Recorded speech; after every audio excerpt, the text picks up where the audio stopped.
Hello, welcome to Old Nerd Reads His Marvel Comics in Order. This is episode 73. This time I read Peter Parker, The Spectacular Spider-Man #1 from December 1976. Man, this is one of the reasons that I'm doing this video series right here, is getting to read the edition of Spectacular Spider-Man, one of my favorites as a kid. This title, the way that Marvel brings this in, and the timeline that leads up to this issue coming out. So I've been able to read the last half a dozen or so issues of The Amazing Spider-Man, or at this time just called Spider-Man by Marvel. So I've read about a half a year before this issue comes out in Marvel Team Up and Amazing Spider-Man, and they're trying to make the Marvel Universe overlap more, and there's a good write-up in this that talks about that. We'll look at that in a minute.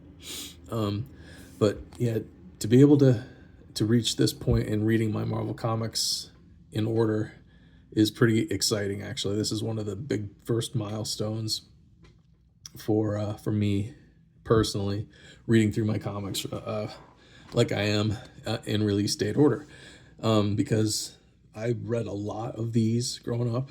I had a subscription to this that came in the mail. Not until later, though, not until the mid to late 80s did I have a subscription. This came out, I guess 2 years after I was born, so I was raised on these things. I saw them around, but I didn't really start reading them until the early mid 80s, and it wasn't until the later 80s that I got a mail subscription to Peter Parker, The Spectacular Spider-Man. Great cover, iconic cover. Then we've got some really great artwork by Sal Buscema. I'm thinking they must have paid him extra to do this issue. Like, they paid him double to take twice the time to draw the issue, because the detail in this, Sal Buscema isn't really big on backgrounds, but this big splash page has an excellent detailed background with a lot of people in it and buildings. This isn't real what you see month to month Sal Buscema putting out, but then again, he's penciling every other Marvel title at this time, so you can't really blame him. But it seems like they wanted him to do a really great job on this issue. Tarantula is kind of a cool villain. This issue is the first appearance of this guy. What the heck is his name? What is his name? I don't know. I can't remember. He goes on to become Lightmaster in a couple more issues. So this is his first appearance. This is kind of a rematch between Spidey and the Tarantula. Tarantula is like a South American super soldier from a South American country. He was kind of a person experimented on, similar to Captain America, to be that country's super soldier, but he turned into a villain. So his powers are kind of equal with Spidey's as far as strength and agility goes. So they have a really great first fight. We get Mary Jane and Flash right here in this first issue. They're attending this political rally. Really great. Like, you can tell that is it Jerry Conway who wrote this? Yeah, Jerry Conway. These two, Jerry Conway and Sal Buscema, worked on this title together like in the late 80s when I was reading it, when I had a subscription to it. Like, these guys were on this comic for a long time, over 10 years. Of course, they weren't on it steadily. There were other creative teams in the middle, but it's cool that those years that I was reading it, the original creative team came back. But I think Jerry Conway did a great job, like, making this a real action-packed issue, because there's two big multi-page fights between Spidey and the Tarantula, and between the great drawing by Sal Buscema. Oh, and I can't neglect to say Mike Esposito, the anchor. Between the action-packed story on purpose, because it's first issue, you want it to be a real banger. Between the action-packed story and Sal Buscema's like extra effort in this artwork, this first issue is awesome. You got Mary Jane, Betty Brant. I think in some point here we get a caption, an asterisk right here. Spider-Man number 163 now on sale. So that was the previous episode of Older Reads His Marvel Comics in Order, because I read it. So Amazing Spider-Man is first, since that title is older, and then I'll read Spectacular Spider-Man second. But this is the first time it shows that these comics overlap. So where is it? Where's the asterisk? I don't see the asterisk. That stinks. But if you're planning to throw another surprise party in my honor, please don't, Glory, because she's the one in Amazing Spider-Man that I did last episode, Amazing Spider-Man 163. She's the one who planned the party that everybody brought their like junk furniture and decorations to Peter's apartment because it was so sparse.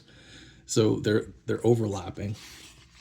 And let's and now we're starting to get the next fight between the epic, really long last fight between Spidey and Tarantula. But here, this is Jerry Conway just kind of writing about, since it's the first issue, it doesn't have a letters page yet, but this would like take the place of the letters page. It's just Jerry Conway talking about why another Spider-Man title. And he talks about being, Spider-Man's the most popular hero they've got. He also says that Spider-Man doesn't get like multi-issues, even though he's in Amazing Spider-Man, Marvel Team Up, and Marvel Tales. Marvel Tales is a reprint title, of course. It reprints old Amazing Spider-Man stories. But over the last few months, we've seen that Amazing Spider-Man and Marvel Team Up have started to overlap a bit, so you can tell that, it's a shared universe.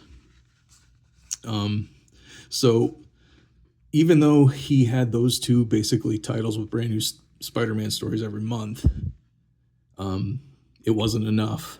And they make the comparison that like the Captain America and the Hulk have their own solo titles, but they're also members of teams. Captain America doesn't only have his solo title, he's also in the Avengers. The Hulk just doesn't have just his solo title, he's also in the Defenders.